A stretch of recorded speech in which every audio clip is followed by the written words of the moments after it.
Genesis chapter 13, verse 5 through 18.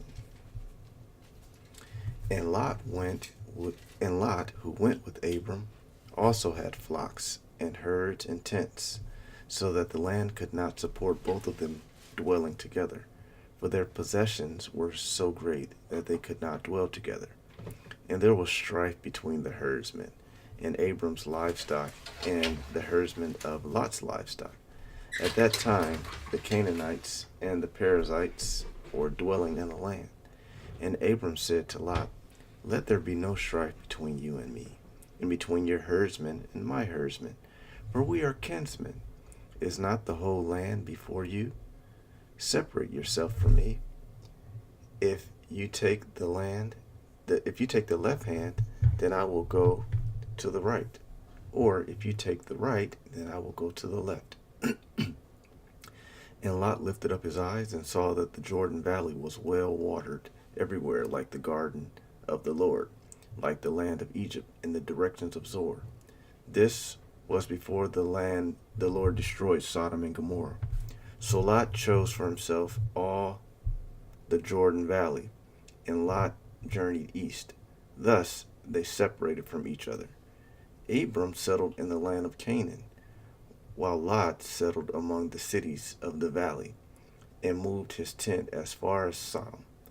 Now the men of Sodom were wicked, great sinners against the Lord. The Lord said to Abram, after Lot had separated from him, Lift up your eyes and look from the place where you are, northward and southward and eastward and westward.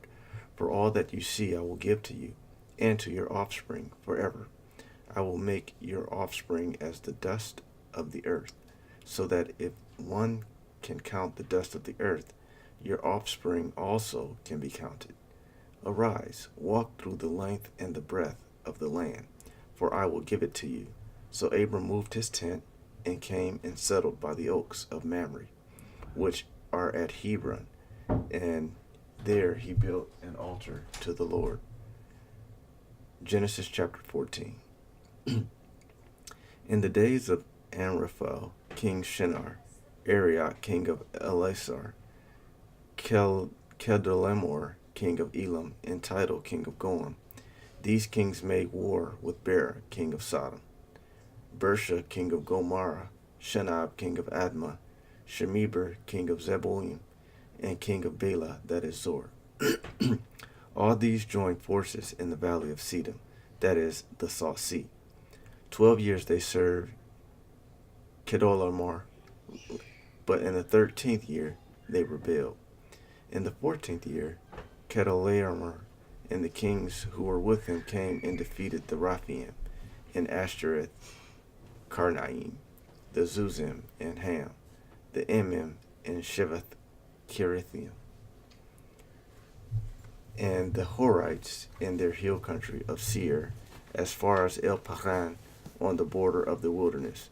Then they turned back and came to En Mishpat, that is Kadesh, and defeated all the country of the Amalekites, and also the Amorites who were dwelling in Hazazon Tamar.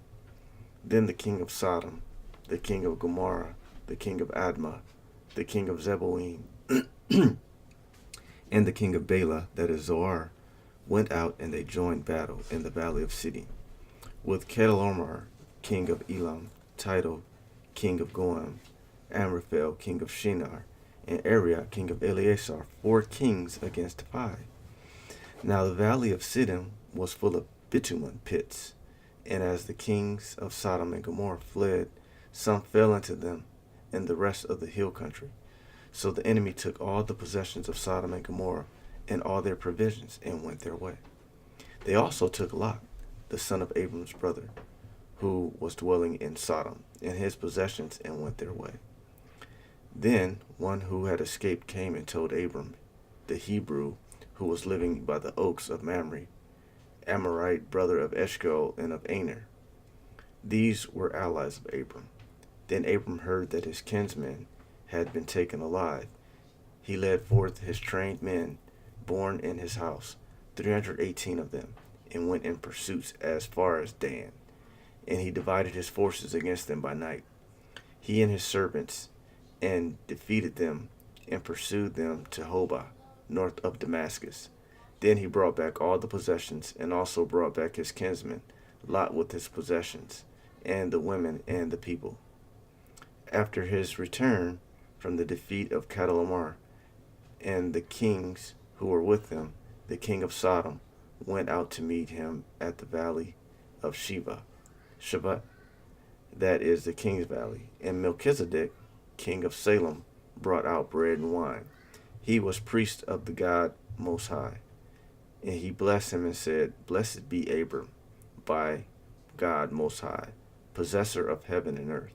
And blessed be God Most High, who has delivered your enemies into your hand. And Abram gave him a tenth of everything. And the king of Sodom said to Abram, Give me the persons, but take the goods for yourself. But Abram said to the king of Sodom, I have lifted my hand to the Lord God Most High, possessor of heaven and earth, that I would not take a thread or a sandal strap or anything that is yours, lest you should say, I have made Abram rich. I will take nothing but what the young men have eaten, and the share of the men who went with me. Let Aner, Eshcol, and Mamre take their share. Genesis chapter 15. After these things, the word of the Lord came to Abraham in a vision. Fear not, Abraham. I am your shield. Your reward shall be very great. But Abraham said, O Lord God, what will you give me? For I continue childless, and the heir of my house is Eliezer Damascus. And Abraham said, Behold, you have given me no offspring, and a member of my house will be my heir. And behold, the word of the Lord came to him. This man shall not be your heir, your very own son shall be your heir. And he brought him outside and said, Look toward heaven and the number of stars. If you are able to number them, then he said to him, So shall your offspring be. And he believed the Lord, and he counted it to him as righteousness. And he said to him, I am the Lord who brought you out from Ur of the Chaldeans to give you this land to possess. But he said, O Lord God, how am I to know that I shall possess it? He said to him, Bring me a hare 3 years old, a female goat 3 years old, and a ram 3 years old, and a turtle dove and a young pigeon. And he brought him all these, cut them in half, and laid each half over against the other. But he did not cut the birds in half. When the birds of prey came down on the carcasses, Abraham drove them away. As the sun was going down, a deep sleep fell on Abraham, and behold, dreadful and great darkness fell upon him. Then the Lord said to Abraham, Know for certain that your offspring will be sojourners in a land that is not theirs, and will be servants there, and they will be afflicted for 400 years. But I will bring judgment on the nation that they serve, and afterward they shall come out with great possessions. As for you, you shall go to your fathers in peace. You shall be buried in a good old age, and they shall come back here in the 4th generation. For the iniquity of the immortals is not yet complete. When the sun had gone down and it was dark, behold, a smoking fire pot and a flaming torch passed between these pieces. On that day the Lord made a covenant with Abraham, saying, To your offspring I give this land from the river of Egypt to the great river, the river Euphrates, the land of Kenites and Kenzanites, the Cadmonites, the Hittites, the Perizzites, the Rephaim, the Amorites, the Canaanites, the Girgashites, and the Jebusites. Matthew 5:27 through 48. You have heard that it was said, "You shall not commit adultery." But I say to you that everyone who looks at a woman with lustful intent has already committed adultery with her in his heart. If your right eye causes you to sin, tear it out and throw it away. For it is better that you lose one of your members than that your whole body be thrown into hell. And if your right hand causes you to sin, cut it off and throw it away. For it is better that you lose one of your members than that your whole body goes into hell. It was also said, "Whoever divorces his wife, let him give her a certificate of divorce." But I say to you that everyone who divorces his wife, except on the ground of sexual immorality, makes her commit adultery, and whoever marries a divorced woman commits adultery.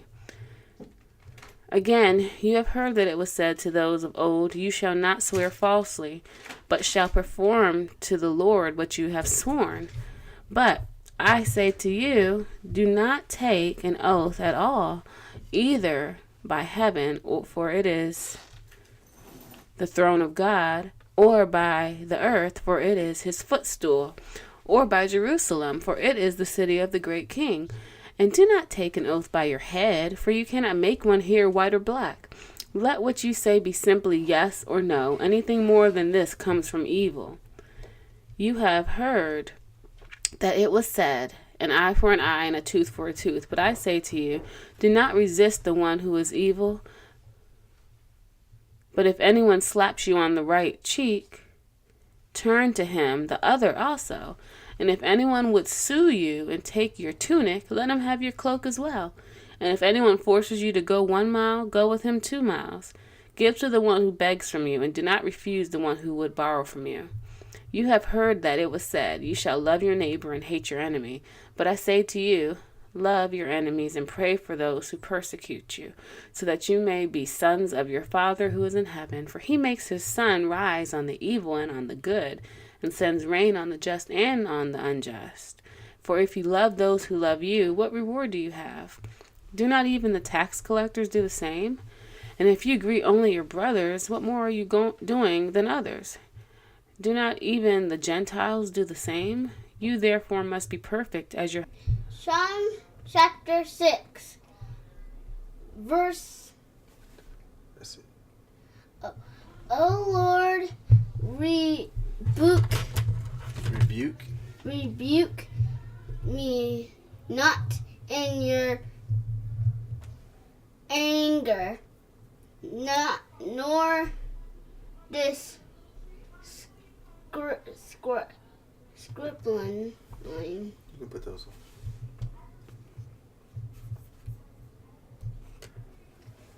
O Lord, rebuke me not in your anger, nor discipline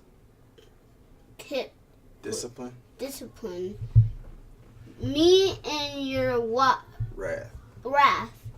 Be gracious to me, O Lord, for I am languishing. Heal me, O Lord, my bones are troubled. My soul also is greatly troubled. But you, O Lord, how long term, O Lord, deliver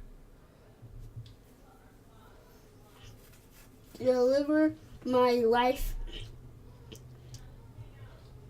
Save me for the sake of your steadfast love, for in death there is no remembrance of you. In Sheol, who will give you praise? I am weary with my moaning. Every night I flood my bed with tears. I drench my couch and with my weeping, my eye Waste. wastes away because of grief. It grows weak because of all my foes. Depart from me, all you workers of evil. For the Lord has heard the sound of my weeping. The Lord has heard my plea. The Lord accepts my prayer. All my enemies shall be ashamed and greatly troubled. They shall turn back and be put to shame in a moment. Proverbs chapter 1, verse 29 to verse 23. They hated knowledge and did not choose the fear of the Lord, but have none of my counsel and despised all my approval. Therefore, they shall eat the fruit of their way and have their fill of their own advices. For the simple are killed by their turning away,